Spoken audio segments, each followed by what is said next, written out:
Stardust. If you've ever seen any specials on PBS about how we're put together and what particles make each human being, they come to find out that part of us are made from, or parts of us are made from stardust. And there's going to be a lot of people that question that, but I believe that to be true. Emily Dickinson actually talked about it in one of her poems going back to the, I think, 18th century, 17 something, I can't remember the exact date. Probably the late 18th century. And Joni Mitchell in her song about Woodstock, she talks about we are stardust, and we are. And if you really think about Emily Dickinson, Joni Mitchell, and people who've wrote poems or maybe books, but poems and songs primarily, a lot of them have this idea, and then it's been proven by Neil Tyson deGrasse and a bunch of other people, that we are made of particles, all different particles. And it is quite miraculous that each one of us has these pieces of stardust in us and as part of us. It's not all that comprises us, but we have them. So if that is the case, then we are all related on a lot of levels. We all have these little particles, because in the dust also on the ground that maybe we breathe in may have been from other people eons ago that walked the earth. And so today I was at a client's house, and she's juggling a lot of things. I mean, a tremendous amount of things. She's got 3 people in her family that are very, very ill, and I'm talking her immediate family. And she herself is dealing with her own pains, trying to keep her house going, trying to keep another relative's house going, trying to uphold a little business that she has on the side, and she's dealing with this. So I heard her get on the phone while I was taking care of her husband. I heard her get on the phone with the state, I think it's a state worker, and you could hear in the state worker's voice that she acted like this was a woman that was, kind of like spoiled or something. And it's probably because it comes through as a certain area like Bergen County, okay? And this woman put it on speaker. And I was so shocked at the attitude that this social worker had, or this state worker had, who's supposed to be handling cases like this, where really my client was only talking about one of the cases of the 3 that she's dealing with in her life.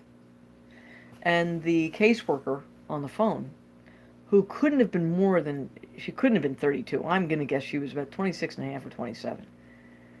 And she was getting all like bent out of shape because the woman is asking her, my client is asking her, what's the best method for this, because we have coverage for this, and blah, blah, blah, blah, blah.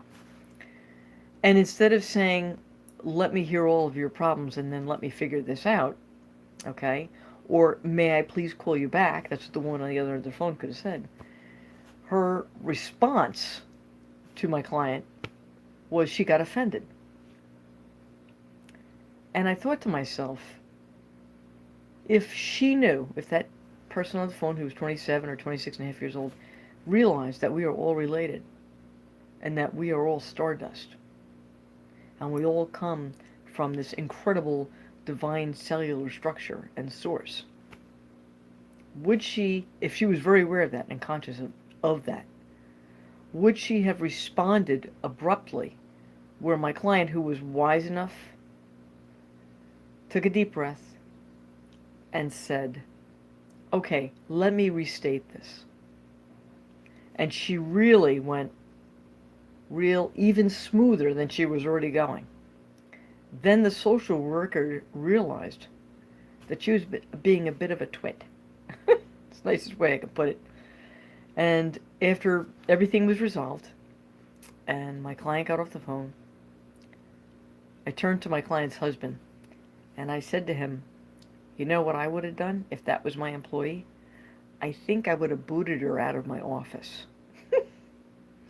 I said, your wife handled that oh so well.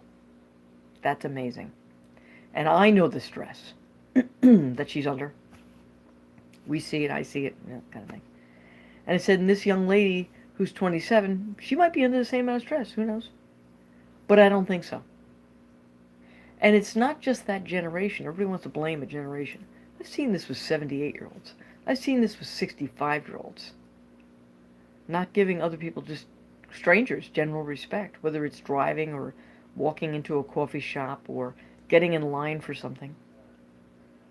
There is no limit, what I see, as to so many people just feeling entitled to push other people around or to just belittle what the other person is going through.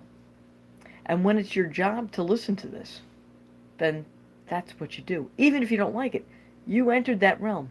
You took that employment. So, everybody makes mistakes. And this other girl, this young lady on the phone, backpedaled and made things smoother. But the bottom line is, it could have been more embarrassing. But my client's like a really super person, okay? It could have been more embarrassing for the state. And instead it was resolved very peacefully and wonderfully. It was amazing. It was amazing. My client, I commend her. It was amazing. But people have to stop and think about their knee-jerk reactions nowadays.